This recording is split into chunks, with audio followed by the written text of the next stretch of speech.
Hello everyone, ये हमारा उत्तर प्रदेश का जनवरी माह का करंट अफेयर्स है जिसमें हम उत्तर प्रदेश के जनवरी माह में जो भी इंपॉर्टेंट घटनाएं उनके बारे में जानेंगे और ये हमारे आगामी पीसीएस की परीक्षा के लिए उपयुक्त होगा। तो चलिए आज का हम पहला अपना टॉपिक शुरू करते हैं। तो हमारा पहला टॉपिक क्या है? Major Dhyan Chand sports university. तो ये मेजर ध्यानचंद स्पोर्ट्स यूनिवर्सिटी नाम से ही पता है कि मेजर ध्यानचंद के नाम पर पड़ी है। और मेजर ध्यानचंद ये कौन थे? ये हॉकी के, इनको हॉकी का जादूगर कहा जाता है क्योंकि इन्होंने हॉकी में देश को कई 3 गोल्ड दिलवाए थे।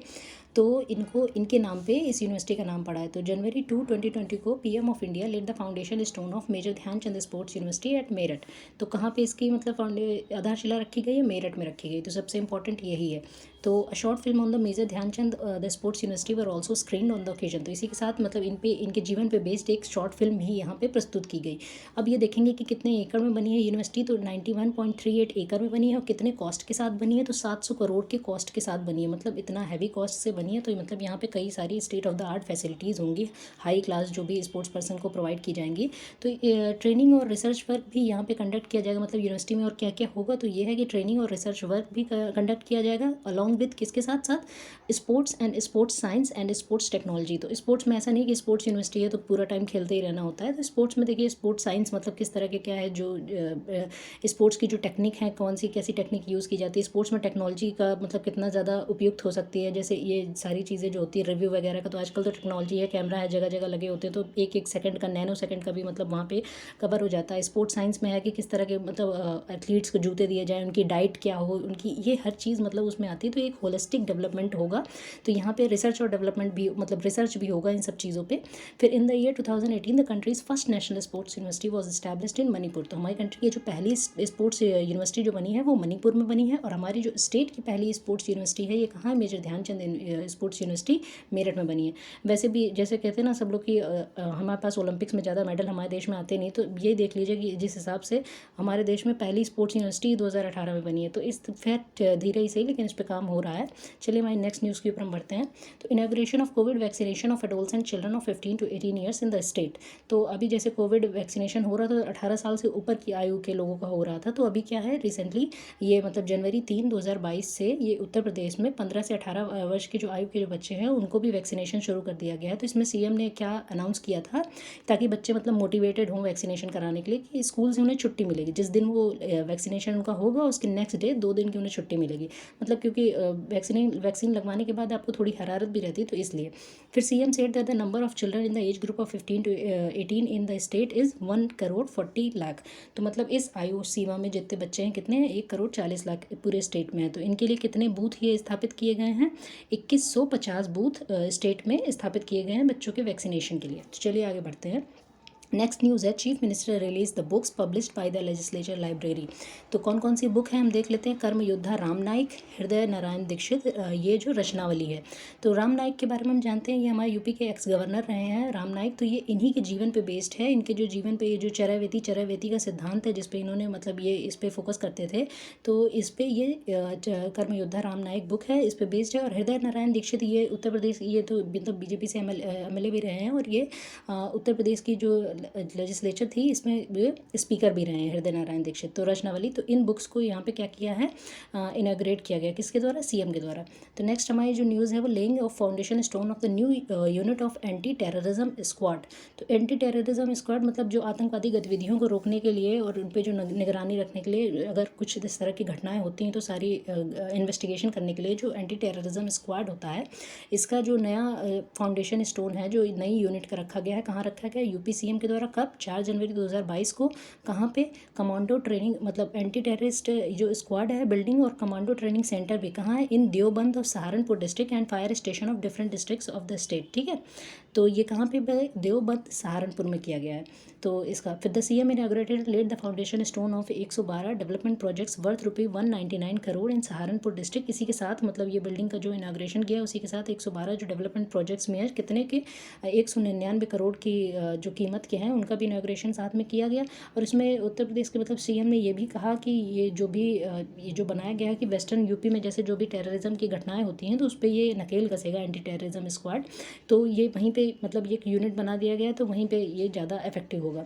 तो दिस इंक्लूड्स, और इसमें जो प्रोजेक्ट्स बने थे तो इनमें क्या, inauguration of 61 projects worth ₹162.98 crore and foundation stone laying of 51 projects worth ₹45.86 crore. Also on the occasion of the CM presented tablets and smartphones to the students. कब बच्चों को मतलब टैबलेट्स और स्मार्टफोन्स भी बांटे गए, तो ये उन बच्चों को बांटे गए थे जो मेधावी छात्र थे उनको पढ़ाई के लिए। तो चलिए नेक्स्ट हम उस न्यूज़ में पढ़ते हैं। तो digital launch and foundation stone of various projects of urban development, तो इनके बारे में हम देख लेते हैं कौन कौन से ये अभी लॉन्च किए गए हैं। तो 4 जनवरी 2022 को सीएम के द्वारा लोक भवन लखनऊ में जो प्रोग्राम ऑर्गेनाइज़ किया गया था उसमें मतलब 500 करोड़ से भी अधिक के जो एक फर्स्ट सेकंड और थर्ड इंस्टॉलमेंट जो बैंक अकाउंट में दी गई है, कितने लोगों को और किसके योजना के तहत दी गई, प्रधानमंत्री जो आवास योजना अर्बन थी ना, तो उसकी जो पहली दूसरी तीसरी इंस्टॉलमेंट जो थी 500 करोड़ तक की, ये 58,903 ये बेनिफिशरीज़ के अकाउंट में डायरेक्ट भेजी गई है। इसमें क्या है, digital inauguration and foundation stone of various projects worth ₹3800 crore for urban development.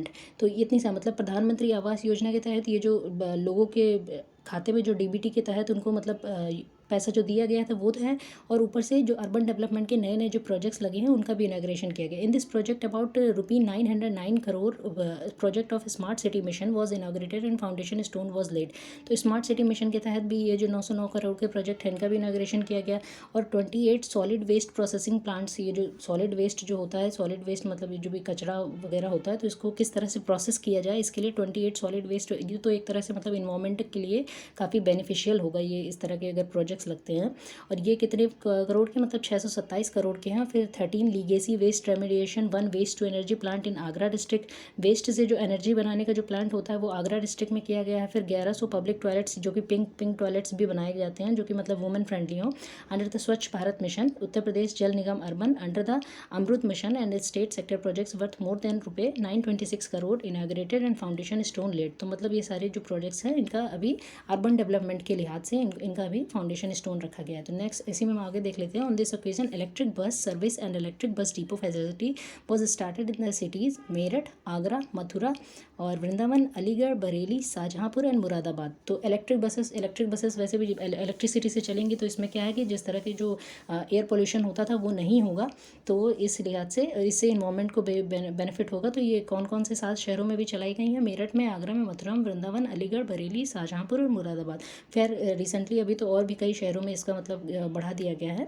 तो नेक्स्ट न्यूज़ है हमारी, world's most advanced artificial heart. तो अभी पूरे वर्ल्ड का जो मोस्ट एडवांस्ड जो आर्टिफिशियल हार्ट बनाया गया, हालांकि ये बहुत ज़्यादा कीमत में बनाया गया है और अभी ये एक तरह से वायबल ऑप्शन नहीं है। और कहाँ बनाया है, आईआईटी कानपुर। ये देखिए बहुत इंपॉर्टेंट, डायरेक्ट पीसीएस के एग्जाम में सीधे पूछ लेते हैं कौन सी आईआईटी ने बनाया है, ठीक है। अभी ये आईआईटी मुंबई से रिलेटेड क्वेश्चन पूछ लिया था। तो वर्ल्ड मोस्ट जो एडवांस्ड आर्टिफिशियल हार्ट मतलब ये जो हार्ट है, हम इसको क्या देखेंगे कि आईआईटी कानपुर के जो deputy director professor Ganesh said that IIT will prepare the world's most advanced type of artificial heart under Hridaya Yantra programme. और ये जो भी मतलब बनाया गया है ये अभी एक तरह का अपनी मतलब प्रोटोटाइप है, पहला बनाया गया है, तो बहुत ज़्यादा कीमत में भी ये बना है, तो अभी ये वायबल इतना ज़्यादा नहीं है, लेकिन ये किसने बनाया है ये इंपॉर्टेंट है, ठीक है। तो नेक्स्ट न्यूज़ है, inauguration and foundation stone laying of 572 kilometre long national highway projects in the state. मतलब 572 किलोमीटर लॉन्ग, वैसे भी उत्तर प्रदेश को नेशनल हाईवेज़ का जो प्रदेश कहा जाता है, मतलब एक्सप्रेस वेज का प्रदेश कहा जाता है, तो इसमें क्या है, इसी के साथ नेशनल हाईवेज़ भी 572 किलोमीटर के नए जो इनका स्टोन लेइंग किया गया है, कब, 6 जनवरी को। किसके द्वारा, जो यूनियन मिनिस्टर हैं रोड ट्रांसपोर्ट एंड हाईवे के नितिन गडकरी के जी के द्वारा इन्होंने क्या किया, अनाउंस किया है कि 572 किलोमीटर लॉन्ग जो प्रोजेक्ट होंगे, कहाँ कहाँ, कौशाम्बी जो प्रयागराज के पास पड़ता है, अयोध्या तो सभी जानते हैं, Basti in Uttar Pradesh at a cost of ₹12,981 crore and inaugurated and laid foundation stone for national highway projects. तो नेशनल हाईवे प्रोजेक्ट्स कौन कौन से हैं, 6 नेशनल हाईवे प्रोजेक्ट हैं जो कहाँ पे, कौशाम्बी के पास, इतने कॉस्ट पे बनेंगे। फिर 3 नेशनल हाईवे प्रोजेक्ट्स जो बस्ती के पास होंगे और इसमें से 6 नेशनल हाईवे प्रोजेक्ट्स अयोध्या के पास बनेंगे। इसमें क्या है, जैसे रिंग रोड वगैरह का जो डेवलपमेंट होगा, जिससे कि मतलब शहर के अंदर ट्रैफिक का कंजेशन कम हो, बाहर के अगर कोई ट्रक अगर उधर से पास होते हैं तो बाईपास के एरिया से ही पास हो जाएं। और तो ये इस लिहाज से सारे ये जो प्रोजेक्ट्स बन रहे हैं, तो इससे मतलब क्या है, कम्यूटर्स को बहुत ज़्यादा आसानी होगी। तो नेक्स्ट हमारी न्यूज़ है Uttar Pradesh won first prize in water awards. तो वाटर अवार्ड्स अब हम देखेंगे कि क्या है, कहाँ कौन मतलब इनको देता है। तो best category of the union ministry of water affairs national water awards 2020, ठीक है। तो और इस किसको मिला है, उत्तर प्रदेश को मिला है, और union ministry of water affairs, ठीक है, मतलब इसके तहत इसको दिया गया। सेकंड कौन आया, राजस्थान, और थर्ड कौन आया, Tamil Nadu. Bagged the second and third prize in the general category, मतलब इस तरह से जैसे स्टेट्स की जो हिमालयन कैटेगरी के स्टेट हो जाते हैं, जो छोटे स्टेट हो जाते हैं, जो बड़े स्टेट आते हैं, वो सब जनरल कैटेगरी में आते हैं, ठीक है। तो this is the third edition of the award given for adopting in a holistic approach towards water resource management in India. तो वाटर रिसोर्स मैनेजमेंट जैसे बहुत ज़्यादा अंधाधुंध हम ग्राउंड वाटर रिसोर्सेज का यूज़ जो लोग कर रहे थे, तो उस तरह से क्या है, उस लिहाज में इसमें वाटर रिसोर्स मैनेजमेंट में काम किया गया है। तो ये थर्ड एडिशन है इसका। डिस्ट्रिक्ट कैटेगरी इसमें जो है, उसमें मुजफ्फरनगर को जो मतलब डिस्ट्रिक्ट कैटेगरी, जैसे स्टेट कैटेगरी थी, फिर डिस्ट्रिक्ट कैटेगरी थी, फिर ग्राम पंचायत की जो भी कैटेगरी थी, मतलब एक तरह से ग्रास रूट लेवल पूरा लेके हर उसमें इसका क्या किया जाता है, इसमें ये जो प्राइस का चयन किया जाता है। तो डिस्ट्रिक्ट कैटेगरी में कौन है, मुजफ्फरनगर है, और Balua of Varanasi best gram panchayat north zone मतलब north south east west zone पे भी इसको डिवाइड किया गया था। तो बलुआ ऑफ वाराणसी बेस्ट ग्राम पंचायत हमारे लिए इंपॉर्टेंट यही है कि यूपी को फर्स्ट प्राइज़ मिला, बेस्ट डिस्ट्रिक्ट में मुजफ्फरनगर है, बलुआ ऑफ वाराणसी बेस्ट पंचायत, ठीक है। चलिए हम आगे बढ़ते हैं। तो Uttar Pradesh gets 5 prestigious e governance award. तो कौन कौन से हैं हम देख लेते हैं कि recently in the recognition of the achievement of UP in digitization and advance at the national level, state has received 5 prestigious award in various field of e governance. तो जो भी मतलब डिजिटाइजेशन हो रहा था और एडवांस जितना भी हम टेक्नोलॉजी का यूज़ सारी जो गवर्नमेंट की उसमें करते हैं ना, जैसे गवर्नमेंट के जो भी प्रोग्राम्स है उसमें जो भी डीबीटी वगैरह होता है ना, डायरेक्ट बेनिफिट ट्रांसफर, इसमें डिजिटाइजेशन कर रहे हैं। तो इसमें ई गवर्नेंस की ये फील्ड में है, ये इसमें क्या है, out of which 2 have been received by the higher education department. तो ऐसा नहीं है कि सारे गवर्नमेंट के, उसमें हायर एजुकेशन के डिपार्टमेंट में भी इसमें 2 अवार्ड्स जीते हैं। तो ठीक है, तो नेक्स्ट हम आगे बढ़ते हैं। सीनियर जर्नलिस्ट कमल खान पासेस अवे। तो ये जो एनडीटीवी के एग्जीक्यूटिव एडिटर थे, ये उत्तर प्रदेश ब्यूरो, तो ये कमल खान, इनका भी क्या है, रिसेंटली निधन हुआ है। तो इन्होंने मतलब इनको कौन कौन से अवार्ड मिले थे, इनको रामनाथ गोयनका अवार्ड भी मिला था, और गणेश शंकर विद्यार्थी, ये मतलब पत्रकारों को दिए जाते हैं ये अवार्ड, जो उत्कृष्ट श्रेणी के जो पत्रकार होते हैं उन्हें मिलते हैं, ठीक है। चलिए नेक्स्ट हमारी न्यूज़ है, MNNIT got national level on tennis and basketball. National level का जो मतलब टेनिस और लॉन टेनिस यहाँ पे होना चाहिए, लॉन टेनिस का जो कोर्ट है और बास्केटबॉल कोर्ट है, ये MNIT को मिला। MNIT जो मतलब ये जो मोतीलाल नेहरू जो टेक्नोलॉजी का जो इंस्टीट्यूट है, ये कहाँ पे है, ये प्रयागराज में है। तो यहाँ पे क्या है, यहीं के मतलब जो पुराने जो स्टूडेंट्स थे, जो 86-87 के बैच के आसपास के जो स्टूडेंट्स थे, उन्होंने मतलब एक तरह से कंट्रीब्यूशन किया था सबने मिलके। तो ये उन लोगों ने फिर क्या है, ये जो state of the art facility, मतलब एक बहुत ही हाई लेवल का ये जो लॉन टेनिस का जो कोर्ट है, बास्केटबॉल कोर्ट है, ये MNIT को प्रोवाइड किया गया है, ठीक है। तो नेक्स्ट हमारी न्यूज़ है, कथक डांस एम्परर पंडित बिरजू महाराज पासेस अवे। तो पंडित बिरजू महाराज के बारे में तो वैसे सभी जानते हैं। तो ये कथक के क्या थे, मतलब कथक के बहुत ही बड़े प्रोपोनेंट थे।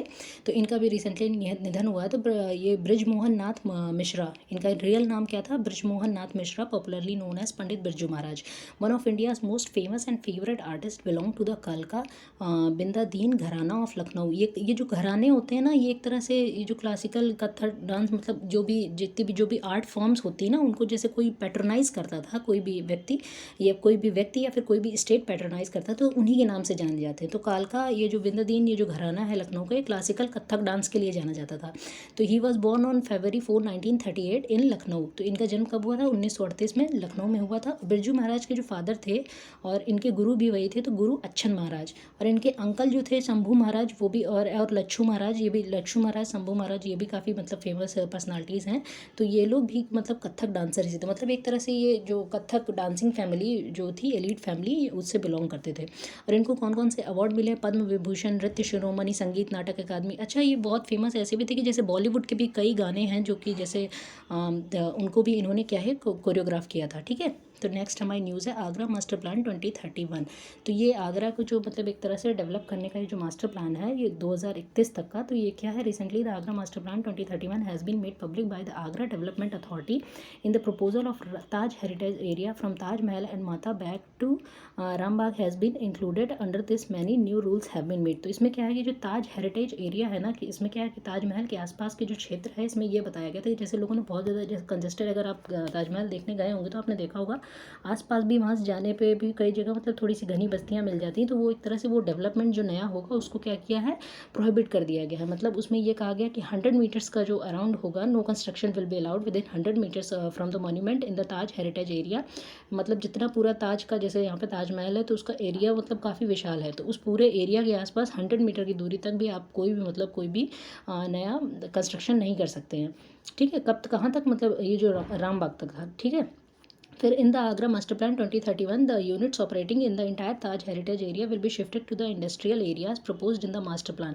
तो मतलब ये है कि वहाँ पे जो भी यूनिट्स थी जो ऑपरेट कर रही थी ताज हेरिटेज एरिया के, तो वो कहाँ जाएंगी, उनका मतलब कहाँ स्थानांतरण किया जाएगा, तो इंडस्ट्रियल एरिया जो बन रहा है वहाँ पे उनको क्या किया जाएगा, शिफ्ट किया जाएगा। Along with this it is also propose to take out the wholesale market running in the city parking, और उसमें जो होल सेल मार्केट भी ताज के आसपास चलती थी वहाँ पे उसको भी क्या किया गया है, एक तरह से उसको भी वहाँ से हटाने की बात की गई। और पार्किंग एरिया जो अदर सर्विसेज जो प्रोवाइड की जाती थी वो भी on the vacant land of the mandis which will be shifted out of the city and only retail shops will be developed. तो ये जितनी भी चीज़ें मतलब वहाँ पे एक तरह से चल रही थी ना, इनको सबको उधर से क्या किया है, हटाया गया है। जिससे क्या है कि मतलब ताजमहल वैसे भी एक मतलब one of the 7 wonders of है वर्ल्ड का, तो वहाँ पे दूर देश विदेशों से लोग आते हैं, तो एक तरह से कंजेशन वहाँ बहुत ज़्यादा हो गया। तो ये मास्टर प्लान बनाया गया है उसको एक तरह से नए सिरे से डेवलप करने का। तो Banaras is the third most, next news है हमारी, Banaras is the third most polluted city in the country. अब मतलब पॉल्यूटेड सिटी का जो 10 कंट्रीज़ आई थी उसमें से मोस्ट ऑफ द कंट्रीज़ कहाँ की हैं, यूपी की हैं। तो मतलब लगभग 8 कंट्रीज़ देखते हैं। तो according to the data released by IQAR के द्वारा जो डेटा रिलीज़ किया गया है इसमें टॉप 10 जो पॉल्यूटेड सिटीज़ हैं इसमें जैसे घाटमपुर हो गया, जौनपुर हो गया, वाराणसी हो गया और सीतापुर, और ये मधिया हूँ, और ये उन्नाव, नानपार, पटना, अकबरपुर, कानपुर। तो देख सकते हैं कि मोस्ट ऑफ द सिटीज़ हमारी कहाँ की हैं, यूपी की हैं। तो नेक्स्ट हमारी न्यूज़ है Kashi will become cultural and tourism capital of Shanghai cooperation organisation. Shanghai cooperation organisation के बारे में तो पता है ना, ये मतलब ये रशिया और चाइना का, इसमें इंडिया और पाकिस्तान भी मेंबर है। ये 1996 के अराउंड बना था। तो फिर ये उसमें क्या है कि इंडिया तो 2017 में इसका पार्ट बना है। इंडिया और पाकिस्तान दोनों ही 2017 में इन्होंने SCO को ज्वाइन किया है। तो इसमें क्या है कि significantly there is a provision of making one city of the member country as cultural and tourism capital every year. तो मतलब ये इसका प्रोविजन है कि जो भी इसके जो मेंबर कंट्रीज़ हैं, जिसमें ये सेंट्रल एशिया की 4 कंट्रीज़ आती हैं, फिर पाकिस्तान और ये इंडिया आता है, फिर इधर ये चाइना और रशिया आता है। ठीक है, तो ये सब मिला के इतने नेशंस इसमें आते हैं। तो सिग्निफिकेंटली इसमें क्या है कि जो भी मेंबर कंट्रीज़ हैं उनमें एक एक का नंबर आएगा हर साल में, जिसमें से उसमें क्या हो, city of the member country as culture and tourism capital every year by the Shanghai cooperation organisation under which India has been selected for the period from September 2022 से सितंबर 2023 तक। तो कब को काशी को बनाया गया है, 1 साल के लिए, ये cultural and tourism capital of SCO। ठीक है, तो इससे क्या होता है कि उस शहर का मतलब एक तरह से इंटरनेशनल ग्लोबल एरिया में एरेना में भी उसका वो होता है। जैसे SCO के जो भी मेंबर कंट्रीज़ होंगी वो काशी के बारे में जानेंगे, लोग घूमने आएंगे। तो इस तरह से ये एक तरह से टूरिज़्म डेवलपमेंट में भी सहयोग देता है। तो आज का लेक्चर हमारा यहीं समाप्त होता है। आई होप कि आपको ये वीडियो लेक्चर पसंद आया होगा। अगर पसंद आया हो तो लाइक, कमेंट एंड सब्सक्राइब कीजिए। Thank you. जय हिंद, जय भारत।